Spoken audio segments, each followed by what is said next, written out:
News when you want it with Bloomberg News Now. I'm John Tucker. And I'm Karen Moscow. And Karen, we're going to have more on the markets in a minute. But first, the COVID-era subsidies that help Americans pay for Obamacare health plans will expire today. This results in more than 20 million Americans paying higher premiums next month. Democrats have tried to extend the support beyond today's deadline, but Republicans have balked, citing the cost of some $350 billion over the next decade. Let's get more from Bloomberg opinion columnist Gautam Mukunda. If premiums skyrocket the way that it looks they are doing, and it looks like they're going to, that is a political disaster for the Republican Party, which owns the issue in that way. They're asking Democrats, but to fix it, almost all the votes will be Democrats. The policy incentives, which are to fix the problem, and the political incentives, which are for Democrats to say, hey guys, congratulations, like, you own this. Those run in completely opposite directions, and the closer we get to the midterms, the more the political incentives are going to swamp the policy ones. That's Bloomberg opinion columnist Gautam Mukunda. Meantime, a handful of House Republicans did join Democrats in a maneuver that will put a 3-year extension of the subsidies to a vote next month. Well, we head overseas now here, John, where Russia and Ukraine struck each other's Black Sea ports overnight, damaging infrastructure, including an oil refinery. The latest salvo comes after Russian President Vladimir Putin said he would revise his country's negotiating position to end the war, claiming Ukrainian drones targeted his residence. Former U.S. Ambassador to Ukraine Stephen Pfeiffer says the Russian president is attempting to stall peace plans. Putin is clearly trying to derail the progress that appears to be being made in conversations between Americans, Ukrainians, and Europeans. It's unfortunate that President Trump took Putin's word at face value. Former U.S. Ambassador Stephen Pfeiffer and Russia invaded Ukraine in 2022.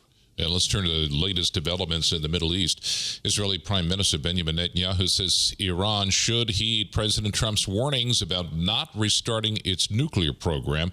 Netanyahu spoke yesterday with Fox News. As far as the nuclear program, I think they're trying to do it. I'm not sure they've decided to cross the line because I think they heed President Trump's warnings, and also because they've just experienced something, less than a year ago. They saw what it entails, and they have to choose. Look, we don't seek escalation. I hope they don't. Israeli Prime Minister Benjamin Netanyahu also says he is aligned with President Trump on wanting to give the new Syrian government a chance. In Asia, John, President Xi Jinping said China is set to meet its economic targets for 2025, with growth expected to reach about 5%. Addressing the country's top political advisory body on New Year's Eve, Xi said the economy has demonstrated resilience despite challenges. And let's turn to the markets now, where 2025 has been another profitable one for the bulls. Stocks are ending a third year of double-digit gains. In fact, global stocks are poised for their biggest annual gain in 6 years. Alonso Munoz is the Chief Investment Officer at Hamilton Capital Partners. I think we have to be sanguine about the fact that there may be some volatility next year. We have some big catalysts that we're looking forward to, like Fed policy, Fed rate cuts maybe. We're looking at the Supreme Court and what they do with tariffs. I think that's a big deal. And so I think we're going to be, really open to next year. We're keeping a little bit of cash on hand, but we're going to stay on the AI trade. I think that's what we're going to do going into next year.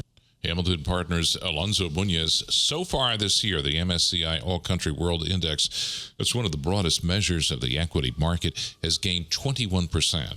John, it's also been a good run in 2025 for precious metals, although they are ending the year on a whimper. Silver, it's down about 6% right now. We get more on the reasons behind the move with Bloomberg Markets reporter Valerie Teitel. Interesting, we had another margin requirement hike from the CME, which I think is taking, again, those leverage speculators out of the market. And that's why we're seeing silver plummet again today. They do this on the back of very volatile trading days to make sure that everyone trading does have enough margin, enough to post against their wins and their losses. So not unusual to see this from the CME, that they do this twice in a row on the back of all of this volatility in the silver market, but it is definitely taking some speculators out of the space.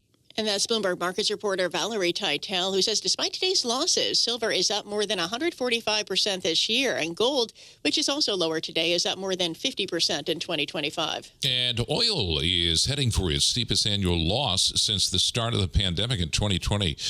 Crude has slumped this year as supplies swell from OPEC Plus and its rivals. Well, demand growth has slowed down. Oil, which is down 18% this year. Right now, Brent, the international benchmark, that is up 0.3%, trading at $61.52 a barrel. That's news when you want it with Bloomberg News Now. I'm Karen Moscow. I'm John Tucker, and this is Bloomberg.